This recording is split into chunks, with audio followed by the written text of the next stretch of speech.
संघ को नमन करता हूँ, सभी अपने संतों को नमन करता हूँ, जितने हमारे महामानव संत हुए हैं सबको नमन करता हूँ।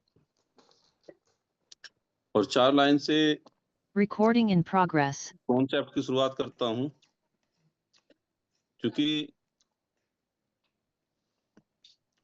ये 4 लाइन कहीं ना कहीं काम करेंगी हमारे संगियों के लिए। संगी मुझे थोड़े मायूस दिखाई दे रहे हैं कि रख हौसला वह मंजर भी आएगा, कि रख हौसला वह मंजर भी आएगा, प्यासे के पास चल के खुद समंदर भी आएगा। रख हौसला वह मंजर भी आएगा, प्यासे के पास चल के खुद समंदर भी आएगा। यूं थक के न बैठ ए मंजिल के मुसाफिर, यूं थक के न बैठ ए मंजिल के मुसाफिर, मंजिल भी मिलेगी और मिलने का मजा भी आएगा। तो मेरी 4 लाइन है, इन 4 लाइन में बहुत कुछ है, बहुत अच्छे। बहुत कुछ है इन 4 लाइनों में। देखिए, हौसला भी हमारे लोगों के पास में, संगियों के पास में काफी है, और जाहिर सी बात है प्यास भी लगी हुई है इस समय, और प्यास हमारे बच्चों की, हमारे समनों की बहुत बड़ी हुई है, लेकिन समंदर किसी और के हाथ में है। हम थके थके से अपने आप को महसूस कर रहे हैं, लेकिन अगर हम संग में मेहनत थोड़ी सी कर देंगे तो फिर ये सारा मजा आपके हाथ लगने वाला है। लेकिन संघ का काम इतना आसान भी नहीं है। पिछले 5 साल से हम देख रहे हैं, 5 मई को हम इसकी एनिवर्सरी मनाएंगे, संघ की स्थापना दिवस मनाएंगे, और संघ 5 साल में हमारा कहीं का कहीं होता, लेकिन कुछ चीजें थी जिसकी वजह से संघ हमारा नहीं बढ़ पाया, उसकी भी अभी जिक्र मैं करूंगा। क्योंकि संघ का काम इतना आसान नहीं है, बहुत कठिन है, और कठिन भी नहीं बहुत आसान भी है, दोनों ही बात है। क्योंकि हमने कहीं ना कहीं समन संघ के काम को समय गुजारने का माध्यम समझ लिया कि भाई ठाली ठूली हैं, अपना संघ में आओ, अपना समय गुजारो अपना, और बाकी तो अपना चल ही रहा है। तो संघ जो है वो समय पसारने या समय गुजारने का माध्यम नहीं है, और ना ही संघ पैसा कमाने का माध्यम है, ना जरिया है, और ना ही संघ पद प्रतिष्ठा या पैसे के पीछे भागने वालों के लिए है, और ना ही ऐसे लोग जो पद प्रतिष्ठा के दीवाने हैं उसके पीछे भागते हैं, ना ही वो इसमें काम कर सकते हैं। संघ प्रसिद्धि से भी दूरी बनाए रखता है, यानी कि कोई आदमी चाहे कि मेरी प्रसिद्धि हो, मैं फेमस हूं और दुनिया मुझे जाने, तो संघ उससे भी दूरी बनाए रखता है। हाँ, संघ का एक रूल है, संघ में काम चलता है, जो भी व्यक्ति जितना काम करता है, तो संघ में व्यक्ति की नहीं, उस संघ की पहचान होती है उसके काम से। अब अगर हम काम करेंगे तो जाहिर सी बात है लोग उसे जानेंगे, और अगर काम नहीं करेंगे, यहाँ केवल अपना बुद्धि विलास करेंगे, समय बिताना आएंगे, तो फिर उसको कोई नहीं जानेगा। 2 दिन, 4 दिन, 6 दिन, 8 दिन, 10 दिन, महीना, साल भर लोग जानेंगे यार तो रोज जुड़ते हैं, रोज अपना जो है, ये तो इनका तो काम यही है, सुनने के लिए आते हैं, काम तो कोई करता नहीं है, क्योंकि काम तो धरातल पर करना पड़ता है। तो प्रसिद्धि का भी माध्यम नहीं है, हमें जीव मात्र के कल्याण के लिए काम करना है, ये समझिए जरा। क्योंकि हमारी जो जिम्मेदारी है, वो ड्यूटी ये है कि हमें जो जीव मात्र है उनके कल्याण के लिए काम करना है। अधम और पाखंड ने हमारे समनों को गलत राह पर चढ़ा दिया है, यानी कि हम गलत ट्रैक पर हैं, गलत रास्ता हमने अपना लिया है, पाखंडवाद का, अधम का। हमारे जो लोग हैं वो भटक चुके हैं, भटके हुए हैं। लेकिन जितने संगी हैं जो समण संघ को समझ चुके हैं, उन्हें सम्यक मार्ग दिखाना है ऐसे लोगों को, उन्हें बताना कि भाई सम्यक मार्ग कौन सा है, जो भगवान बुद्ध ने हमें मार्ग दिया है। जो हमारे समण थे, समता, समानता, बंधुत्व में विश्वास रखते थे, ऐसे ही वो आचरण करते थे, उनका आचरण में सब ऐसे ही दिखता था, उठने में, बैठने में, क्रियाकलापों में, बोल में, चाल में, व्यवहार में, सब समानता ही समानता थी। तो जो सम्यक मार्ग है उसको दिखाना है, और इसमें निस्वार्थ भाव से निरंतर जोड़ने का ये जो कार्य है, ये हमेशा चलता रहेगा। संघ का कभी ये कार्य थमेगा भी नहीं। जो भी कार्यकर्ता जिम्मेदारी धारण करता है, वह निष्ठा पूर्वक अपना कर्तव्य निभाएं, संघ से जवाबदेही लें, जिम्मेदारी लें और जवाबदेही निश्चित करें। जिम्मेदारी क्या है? जिम्मेदारी है जहां हम रहते हैं, जिस स्थान पर हैं, वहां हम लोगों के घर घर जाएं,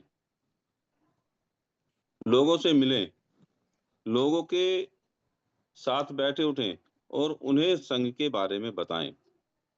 उन्हें बताएं कि संघ में जुड़ने के फायदे क्या हैं, संघ में आखिर काम कैसे होता है, और संघ में हम जुड़ेंगे तो हम किस तरह से सुरक्षित रह सकते हैं और किस तरह से हम बच सकते हैं। क्योंकि मान्यवर काशीराम जी जब काम करने के लिए चले तो उन्हें दिक्कतों का सामना करना पड़ा। बहुत उन्होंने धक्के खाए, बहुत लोगों की सुनी, बहुत उन्होंने झेला। जबकि आप सभी को पता है कि मान्यवर काशीराम जी कोई ऐरे गहरे नत्थु खैरे तो थे नहीं। पुणे में डीआरडीओ में एक क्लास 1 के अधिकारी थे, और क्लास 1 के अधिकारी, अब देख लो कि भी उसका क्लास 1 के अधिकारी की जीवन शैली कैसी होगी। लेकिन एक पीड़ा उनको हुई, बाबा साहब की किताब पढ़ी, उससे पीड़ा हुई। 14 अप्रैल की छुट्टी कराने के लिए विवाद बढ़ा, और विवाद इतना बढ़ा कि उन्होंने अपने पद से इस्तीफा दे दिया और समाज सेवा के लिए उतर गए।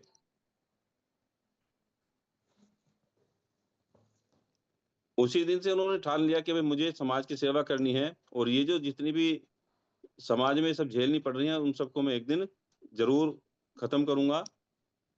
ये उनकी जीवन का टर्निंग पॉइंट था, और इसी टर्निंग पॉइंट के बाद में उन्होंने बहुत बड़ी सामाजिक क्रांति की।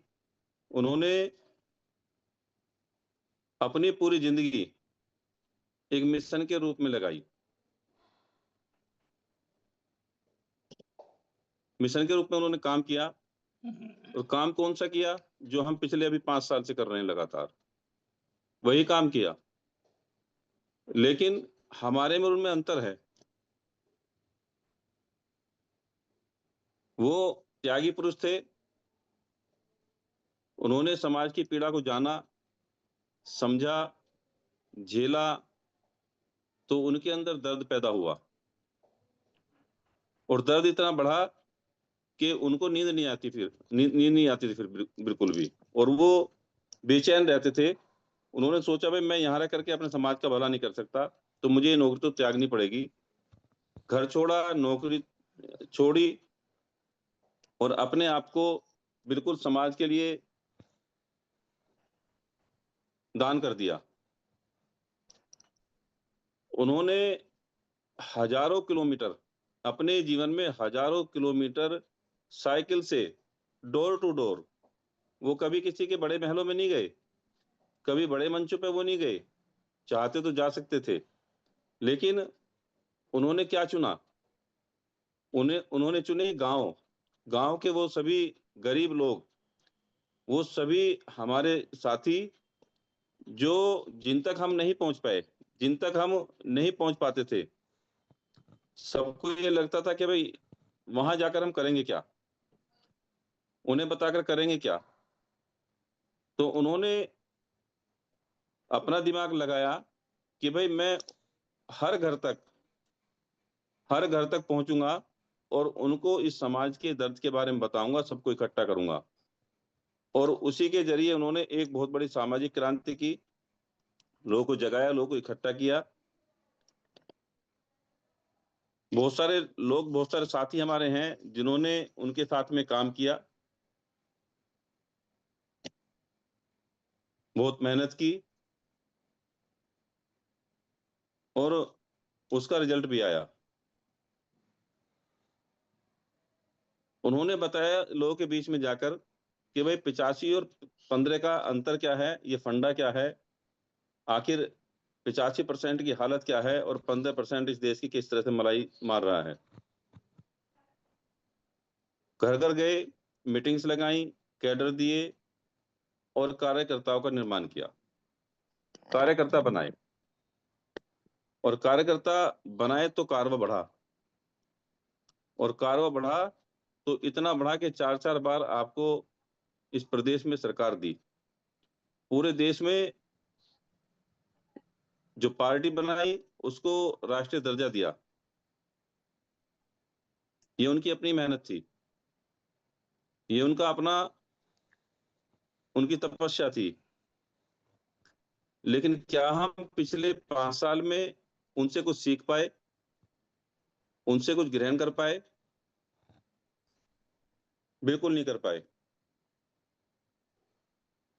मान्यवर साहब ने तो सब कुछ छोड़ दिया, घर भी छोड़ा, नौकरी भी छोड़ी, अपनी इच्छाओं का सबका त्याग कर दिया, अपने आप को बलिदान कर दिया। लेकिन समन संघ आपसे कुछ भी छोड़ने के लिए नहीं कहता, बिल्कुल नहीं कहता कि आप जो है माननीय काशी राम जी की तरह या हमारे जितने महामानव हुए हैं उनकी तरह आप भी अपनी नौकरी छोड़ो, बिल्कुल मत छोड़ो। समन संघ कहता है कि भाई सबसे पहले आप अपने स्वास्थ्य का ध्यान रखो। अगर आप स्वस्थ रहेंगे तो आप परिवार का भला करोगे, अपनी नौकरी भी ठीक से कर पाओगे, खुद भी स्वस्थ रहोगे और समाज का काम भी कर पाओगे अगर आप चाहोगे तो। और संघ कहता है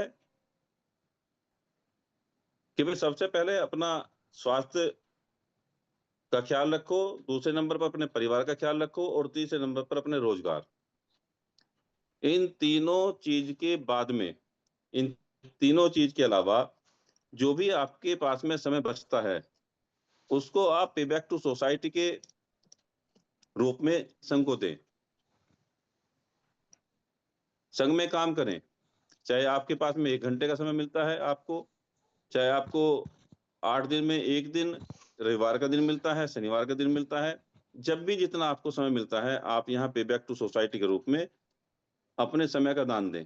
संघ को आपका पैसा नहीं चाहिए, संघ को आपको धन दौलत नहीं चाहिए, संघ को चाहिए लोग।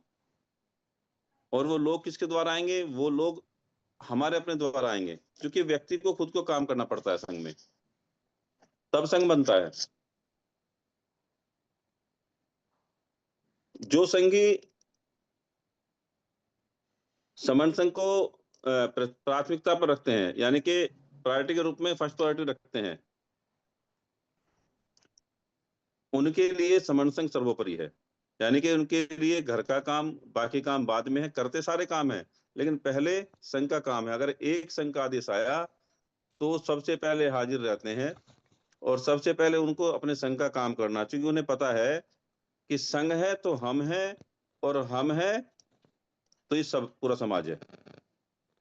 लेकिन ये हो सकता तभी है जब हम संघ को समझ गए हों, संघ में काम करते हों। तो जो संघ को फर्स्ट प्रायोरिटी पर रखते हैं उनके लिए संघ सर्वोपरि है। बस इतना ही हमको काम करना है। और पिछले 5 साल में मैंने देखा है ऐसे लोगों को जो लोगों को धोखा देते रहे, पैसा कमाने के चक्कर में लग गए, वो चाहे समरंगंत के बीच के बिचौलिया के रूप में कमीशन हो, संगदान का पैसा हो, वो चाहे ऑफिस के नाम पर लोगों से वसूली हो, वो चाहे टोपी पहनाने के नाम पर पैसे की वसूली हो, और चाहे वो टी शर्ट बांटने के नाम पर, चाहे वो मीटिंग्स लगाने के नाम पर, बड़ी बड़ी मीटिंग्स लगाने के नाम पर पैसा वसूला गया हो, वो हमने अपने पिछले 5 साल बर्बाद कर दिए। आज संघ लाखों की संख्या में होता और जिस मीटिंग को आज हम कर रहे हैं ये 50 नहीं, ये 500 लोग होते, लेकिन समझ नहीं पाए।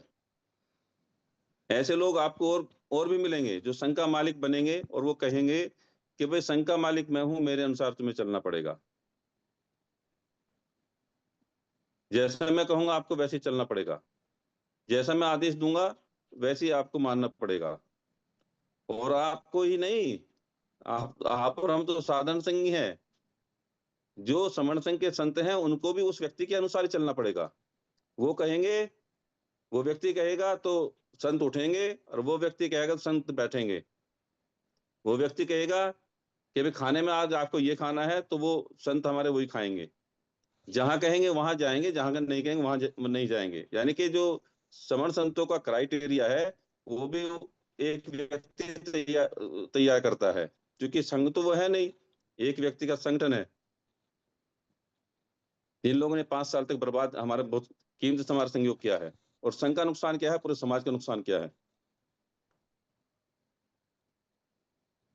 हमने अपने 5 साल बर्बाद कर दिए केवल ऐसे लोगों के चक्कर में जो अपने आप को प्रतिष्ठा का विषय बनाकर रखते हैं, अपने आप को मालिक मानते हैं, अपने आप को जो है ये मानते हैं कि जैसा मैं कहूंगा वैसे ही होगा, मैं इसका मालिक हूँ। और उसके बनने के चक्कर में साल भर तो वैसे ही बर्बाद हो गया हमारा। लेकिन कोई बात नहीं, देर आए दुरुस्त आए। हम बहुत अच्छे काम को कर रहे हैं, और अच्छा हम काम में लगे हुए हैं। क्योंकि संघ का नियम है कि संघ में जो संघ के गोल्डन नियम है, वो इतने अच्छे हैं गोल्डन नियम। वो गोल्डन नियम व्यक्ति को अपने आप ही बाहर कर देता है, संघी को नहीं करता, व्यक्ति को। जो व्यक्ति कहता है कि मैं हूं, और वो 5 साल में हम नहीं बना, अगर हम बन जाता तो 5 साल में ये संघ कहीं पहुंच जाता। लेकिन अब हमें बीड़ा उठाना है, क्योंकि संघ का जो काम चलता है वो कार्यकर्ताओं से चलता है। मान्यवर काशीराम जी ने कार्यकर्ता बनाए, और कार्यकर्ता बनाकर, क्योंकि जब उन्होंने काम शुरू किया तो मान्यवर काशीराम जी बोले कि भाई जिस समाज की गैर राजनीतिक जड़ें मजबूत नहीं होती, सुनना जरा ध्यान से, जिस समाज की गैर राजनीतिक जड़ें मजबूत नहीं होती, यानी कि जो समाज सोशल रूप से, सामाजिक रूप से इकट्ठा नहीं होता, वह समाज कभी भी कामयाबी हासिल नहीं कर सकता। फिर कहा उन्होंने कि जब तक मैं जड़ें देखने लगा तो मुझे जड़ें ही नहीं दिखाई दी। जब वो जड़ें देखने लगे तो जड़ें नहीं, संगठन उन्होंने देखे। बहुत सारी जातियों में बटा समाज को देखा, और जातियों के बीच में भेदभाव देखा, जातियों की उपजाति देखी, दुनिया भर के पाखंडवाद देखे, दुनिया भर के संतों के नाम पर बंटावा देखा। तो आखिरकार इकट्ठा करें लोग तो कहां से करें, कहां से शुरुआत करें? जड़ें दिखाई नहीं दी बिल्कुल भी। जैसे पेड़ के ऊपर आकाश बेल होती है, उसकी कोई जड़ नहीं होती, ऐसे ही समाज हमारा कभी कुछ इधर लटका हुआ है, कुछ उधर लटका हुआ है, क्योंकि बिखरा हुआ समाज है। रूटलेस बताया मान्यवर काशीराम जी ने, जड़ विहीन। तो उन्होंने कहा कि पहले जड़ बनानी होगी, फिर उसको मजबूत करना होगा, और फिर उस मजबूती का सहारा लेकर तब हमें राजनीति के बारे में सोचना होगा। क्योंकि लोग बाग ये कहते हैं ना कि भाई राजनीति, बिना राजनीति में जाए काम नहीं चलने वाला। हम जब तक राजनीति में नहीं जाएंगे तब तक काम नहीं चलेगा। तो मान्यवर काशीराम जी ने यहाँ क्लियर कर दिया कि भाई राजनीति में तो आप तब तक नहीं जा सकते जब तक आप सामाजिक रूप से इकट्ठे नहीं होगे। आप अपनी एक पहचान के तहत आप इकट्ठे नहीं होगे। आप देखो कि दुश्मन ने आपको किस पहचान के तहत, जो आपकी पहचान नहीं है दूर दूर तक, वो कुछ वर्षों की पहचान है जो आपको दे दी है, और उस पहचान के तहत आप जो है पूरा SC ST OBC सब उसमें इकट्ठा हो गया, और उसका फायदा दूसरे लोग ले गए, जो 15% लोग हैं, और हम उसको ही ढो रहे हैं। लेकिन जो अपनी असली पहचान थी, समण पहचान, जो हमारा वास्तविक पहचान है समण की, उसको हमने छोड़ दिया, उसको हमने भुला दिया। पिछले 5 साल से लगातार संघ यही कोशिश कर रहा है कि भाई हम एक पहचान के तहत इकट्ठा हो, चाहे हम किसी भी पंथ के हों, किसी भी अपने संत को मानते हो, किसी भी महामानव को मानते हो, आप जिसको भी मानते हो, लेकिन हम सबकी पहचान तो एक ही है। हम सब एक ही हैं, अलग नहीं है बिल्कुल भी। उसी पहचान को समझकर उसी पहचान के तहत हमको इकट्ठा होना है। और जब हम इकट्ठा हो जाएंगे तो राजनीति तो हमारे पैर की जूती है। जिस दिन आप इकट्ठा हो जाओगे उस दिन राजनीति आपके कदमों में होगी, पक्की बात है। लेकिन ये कहां से आप दिखा पाओगे कि भाई आप इकट्ठा हो? इसका माध्यम है संघ। क्योंकि संघ के बिना आपका उद्धार होने वाला नहीं है। संघ महासागर है। संघ महासागर है। जिस तरह से सारी नदियां मिलकर महासागर में एक हो जाती है और उनका अस्तित्व जो है वो समाप्त हो जाता है, उसी तरह से जितने भी हमारे जाति में बटे हुए लोग हैं, पंथों में बटे हुए लोग हैं, संगठनों में बटे हुए लोग हैं और विभिन्न दलों में काम कर रहे हैं, राजनीति कर रहे हैं, लेकिन है तो हमारे संबंध ही। उन्हें कहीं ना कहीं इस पहचान के तहत इकट्ठा होना होगा। 2 अप्रैल 2018 को एक छोटा सा आपने प्रैक्टिस की और उसका जो रिजल्ट था वो आपके सामने है। आपकी 24 घंटे में मांग मान ली गई। लेकिन ये काम हम सबको मिलकर करना है। ऐसे नहीं होगा जो हम पिछले 5 साल से कर रहे हैं। अब उसके लिए हमें कार्यकर्ता तैयार करने पड़ेंगे। उसकी शुरुआत होगी लखनऊ से 7 मार्च से, और अभी बंगाल में उसके लिए कैडर लगने वाले हैं। उसके लिए भी महाराष्ट्र में कैडर लगने वाले हैं। क्योंकि कार्यकर्ता निर्माण सर्वोपरि है। अगर कार्यकर्ता हमारा ईमानदार है, कार्यकर्ता हमारा कर्मठ है, कार्यकर्ता हमारा निष्ठावान है, अनुशासित है और विकार रहित है, वो किसी के मोह लोभ अहंकार ईर्ष्या द्वेष से परे है, तो जाहिर सी बात है वही कार्यकर्ता काम कर पाएगा। इस देश में जितने भी हमारे संत हुए हैं, महामानव हुए हैं, वो सभी शीलवान थे, चरित्रवान थे और किसी भी तरह का विकार उनके अंदर नहीं था। त्यागी पुरुष थे। और बाबा साहब को अगर मैं कहूं तो उनसे ज्यादा अहिंसा का पुजारी कोई नहीं था। लोग कहते हैं कि यहाँ एक व्यक्ति था जो अहिंसा का पुजारी था, जिसको हम गांधी कहते हैं, लेकिन उनके सामने गांधी कुछ भी नहीं थे। बाबा साहब, चूंकि गांधी के साथ तो उनका अपना समाज था, अपने लोग थे, लेकिन बाबा साहब के साथ तो कोई भी नहीं था। बहुत ही विषम परिस्थिति थी उनके सामने। जब से जन्म लिया और जब तक उनका परिनिर्वाण हुआ, उन्होंने मुसीबतों को झेला। और ऐसी विषम परिस्थितियों में उन्होंने इस देश को कहां से कहां पहुंचा दिया, इस सवर्ण समाज को कहां से कहां पहुंचा दिया, बिना किसी लाठी डंडे के, बिना किसी तलवार के, बिना किसी खून खराबे के। आज जितने भी समन है वो सबके सब इसी का फायदा उठा रहे हैं और इतने मतलब विलासिता में आ गए हैं कि अब उनको घर से निकलना भारी पड़ता है। तो ये जो कमाई है, जो हमारे पुरखों की कमाई है, हम जो खा रहे हैं, तो उसके प्रति हमारे कर्तव्य भी हैं। अगर हम अधिकार को जानेंगे तो कर्तव्य कौन निभाएगा? तो अब समय आ चुका है कि हमारे निष्ठावान कार्यकर्ता तैयार हों, वो कैडराइज हों। हम सबको कैडर लेना चाहिए और कैडर लेकर हमें मान्यवर काशीराम जी की तरह गांव में जाकर सभाएं करनी चाहिए। लोगों के गेट तक, दरवाजे तक, लोगों तक हमें जाना होगा। तभी हम समन संघ को आगे बढ़ा सकते हैं। वरना 5 साल नहीं, 50 साल आप और लगा दीजिए, इसी तरह से लोग जुड़ते रहेंगे, भाषण देते रहेंगे और सोचेंगे कि इस काम को, ये जो काम है कोई दूसरा करेगा। तो ऐसा होने वाला है नहीं। और समन संघ में अधिकार भी उसको ही दिया जाता है जो जो व्यक्ति काम करता है। यहाँ हमारे जितने भी संगी साथी हैं वो बहुत ही कर्मठ हैं, 5 साल से वो काम कर रहे हैं। तो अब हमें कमर कस लेनी चाहिए इस काम को आगे बढ़ाने की, क्योंकि काम तो हम सीख गए, हमें करना क्या है, अब कैसे करना है इस पर बात करनी है।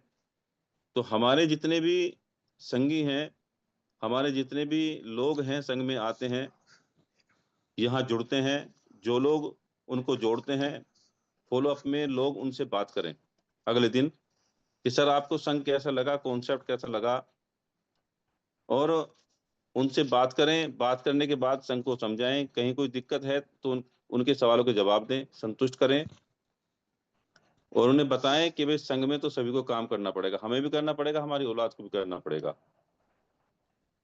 देश की परिस्थिति बहुत डिफर है इस समय, बहुत अलग है। स्थिति कहीं से कहीं और पहुंच गई। समय पिछले 5 साल पहले हम कहते कि भाई हमारे पास में 5 साल का समय है, अगर हमने मेहनत कर ली तो इसका फल मिल जाएगा, लेकिन अब तो 5 साल भी हमारे गए, कोई भी उपचार नहीं दिखाई दे रहा। शिक्षा वो हमारी जा रही है, स्कूल बंद होने के कगार पर हैं, रोजगार आपके हैं नहीं, वो सारे खत्म कर दिए गए हैं पिछले दरवाजे से। हम भले ही कितना भी रोना रोलें कि भी हमारा तो आरक्षण है, आरक्षण के तहत हमारे पद भरे जाएंगे, भाई आरक्षण तो आपका बरकरार रहेगा, लेकिन जब विभाग ही नहीं रहेंगे, वो सब प्राइवेट, तो कुछ नहीं होगा। ये तो तभी हो सकता है जब आप लोग इकट्ठा हो गए। तो हमारे जितने समन संघीय पुराने हैं उन सबको थोड़ा काम करना चाहिए। अब उनको समय निकालना चाहिए घर घर जाने का, लोगों को तैयार करने का, जो लोग समझ गए हैं उनको जिम्मेदारी देने का। जिम्मेदारी जिस लेवल का हमारा कार्यकर्ता है, जिस लेवल का हमारा संघी है, उसी लेवल के कार्यकर्ता वो जिम्मेदारी उठाएं और उस जिम्मेदारी को आगे बढ़ाएं। समय समय पर उनसे बात करते रहें, तभी संघ आगे बढ़ेगा। दूसरा, जितने भी हमारे सीनियर समन संघी हैं उनको अपने यहाँ पर कैडर लगाने का इंतजाम करना चाहिए। कैडर लगाएं, लोगों को प्रशिक्षित करें, और प्रशिक्षित करने के बाद ही संघियों के कार्य पर धार आएगी और वो काम करेंगे। मान्यवर काशीराम जी ने भी यही काम किया, तभी लोग समझ पाए कि वास्तव में जुड़ना क्यों जरूरी है, किस तरह से हमें जुड़ना है, किस तरह काम करना है। लेकिन उसका लाभ भी बहुत सारे दूसरे लोग उठा गए।